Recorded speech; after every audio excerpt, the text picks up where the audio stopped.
Yeah. You, What are do you you say? are you comfortable? Are you I'm relaxed? very comfortable. I've got a cup of tea. Has my That's what I like to my see. name on it.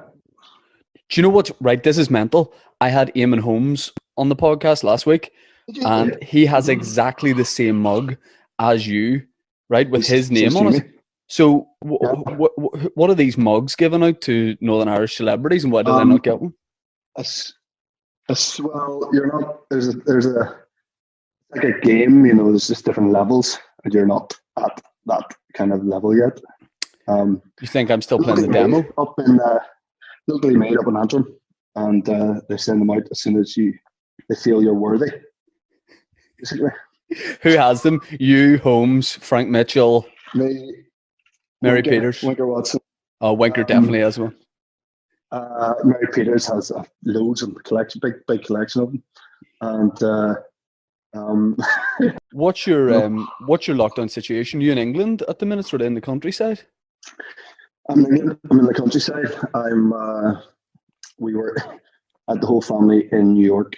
I was about to start shooting a mini series out in New York, and we were renting a place in Brooklyn, and we were 3 days from starting to film it.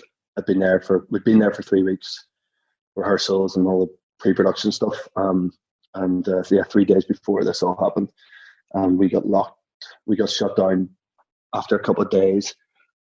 Initially, just for 10 days, and then as the news got worse and worse, and I was like, look, we just had a calling to get home. We was like, look, it's going to get bad here. Let's get home. So we all jumped on a flight, and we've been home for 2.5 weeks or something. So to be honest, it's the best place we could be because we live in the countryside. We've got a bit of space.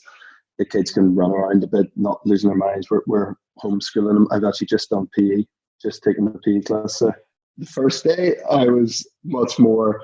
I actually was going to train. I'm trying to keep as fit as I can, and I scheduled my day so that I would take PE and then go straight into training myself. And I had them doing circuits. I mean, this is only the older two. They're 6 and 4. Two little girls. I've got another 1-year-old girl.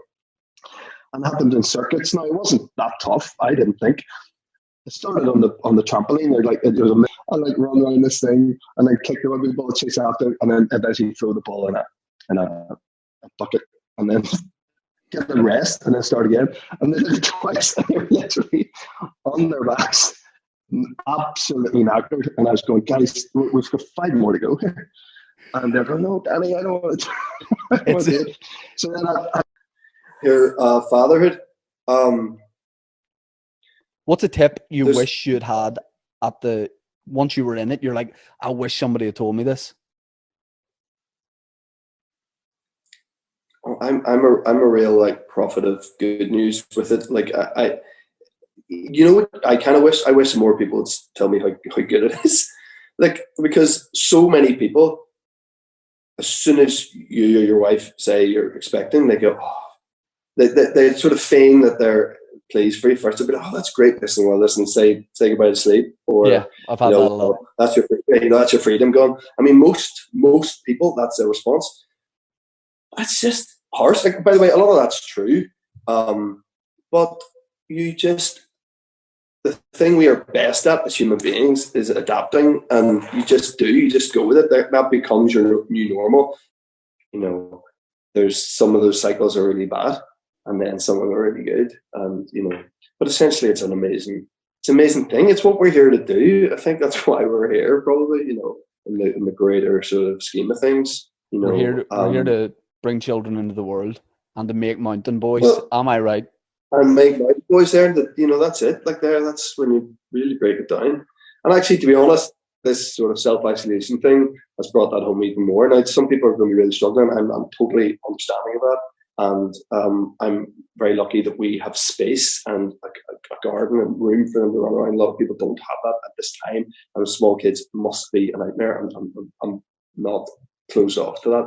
Yep. But it is amazing for the kids how much the happiest our kids have ever been, because they're just got us all the time. Instead of you, daddy, having to go away to work, mommy going up their studio to work, whatever.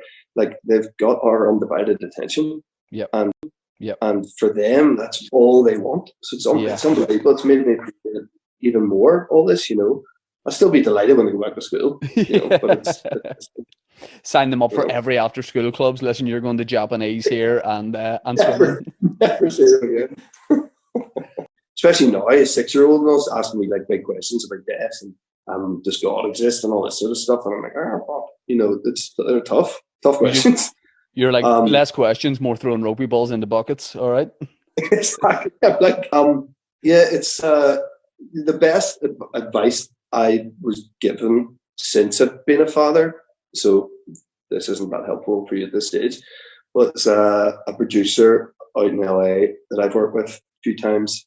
And his whole thing is like, whatever, he was like, for now, like just for now, like everything. Cause I'd be like, oh, this is nightmare. He goes, yeah, for now. Cause everything is fucking phases. And you get yourself into these situations where you're like, this is nightmare and they're not sleeping and we're having to why? And then it doesn't last forever. Everything, it's so, you know, just goes in cycles. And